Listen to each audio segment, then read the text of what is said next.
Welcome to the What's Happening Birmingham video podcast.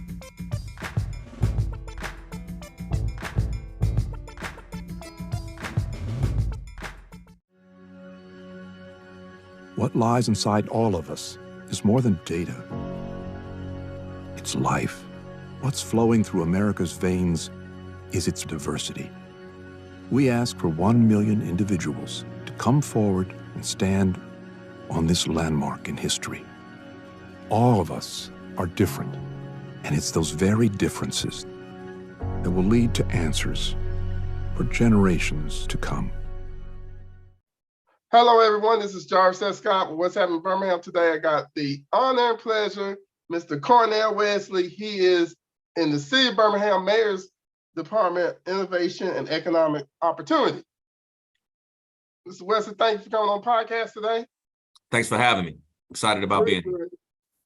So I've been wanting to get him on the podcast for a long time, but actually this is probably the best moment for you to come on, because coming on next week is National Small Business Week. So from Sunday, April 30th to Saturday, May 6th, the city's going to be doing a lot of free events. That's right. Coinciding with National Small Business Week. So kind of tell us about it, Cornell. Yeah, I mean, so it's exactly what it says, well publicized, tons of events, tons of resources. What it's really about is connectivity and connecting our small business community with opportunities, whether that's with the city or with strategic partnerships within the ecosystem. So from a municipal standpoint, you know, we help put it on, but what we're really trying to do is create collisions whereby the byproduct of those who are introduced to each other, there's impact on the other side of that. And so that's what that week is about, celebrating your success and ensuring that you have opportunities to network and collaborate with other small businesses like yourselves. Okay, and one thing I like about it, like you said, it starts from like Sunday, April 30th, event like business, brunch, and networking at Sidewalk. You got an event at the Boutwell, Sloss Furnace, Cahaba Brewery, Crossplex, Southern Museum Flight. So it's various locations throughout the city, which I like that it's highlighting different venues. So everywhere from, you may have your local brewery to traditional venues like the Boutwell. Right. Well, and that's what it's about. It's not also, you know, as we're showcasing and again, creating these collisions, why not be able to showcase some of the awesome amenities that our city has and some of those anchors like Sloss Furnace and also our burgeoning brewery community. So mix in some fun, but still the focus is connecting people to opportunities. Okay, and I also see on Friday, May 5th, you actually bring in a speaker here from the U.S. Small Business Administration. Yeah, from the SBA. Mm-hmm. Okay, Natalie Ms. Cofield. Is that how I pronounce her last name? That's correct. And some of the things she's talking about is the $100 million Community Navigator pilot program. That's correct. Okay, so at this event, is it just mainly going to be more like a sit down, I won't say fireside chat, but something kind of basically? Yeah. And I think that would be the appropriate characterization, that there'll be some, you know, somewhat of a sit down and followed by a Q&A. But what's important, you know, is the fact that you have a federal appointed representative willing to come into your community and really, you know, take the gloves off and really engage. So I don't want us to miss that part, and that, you know, not only at the regional and national level, but at the federal level, there's a tremendous amount of interest in what we're doing in Birmingham under this administration. And so we're going to, I dare say that won't be the last person who will come into our marketplace.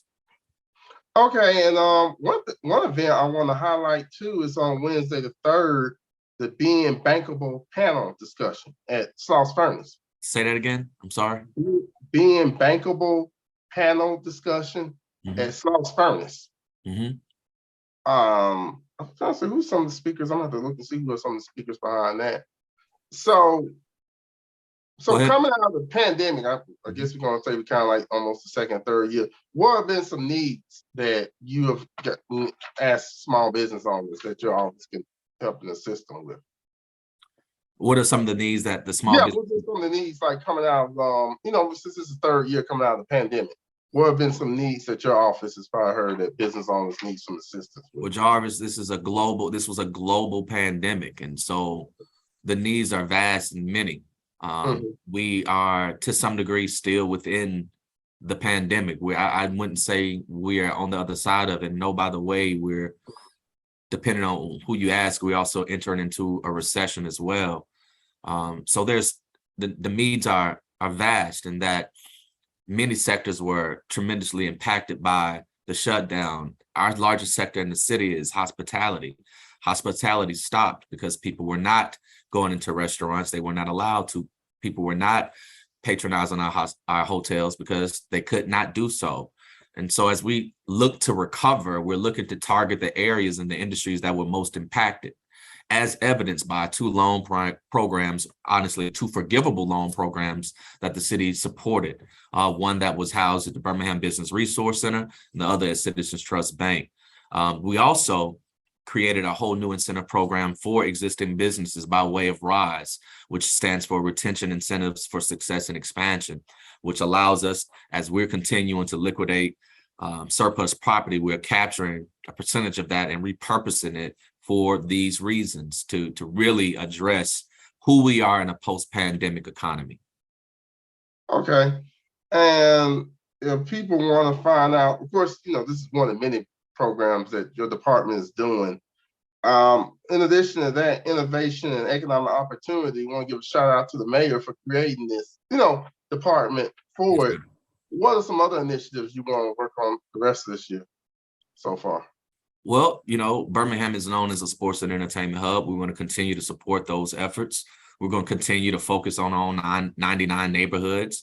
One of the major wins that just happened within the last 21 days was the grocery store opening on the west side. And so our opportunities to be successful are just as many as the issues we're trying to solve. They're vast and many. And so we're going to, as this department is successful, we're going to continue to target our areas.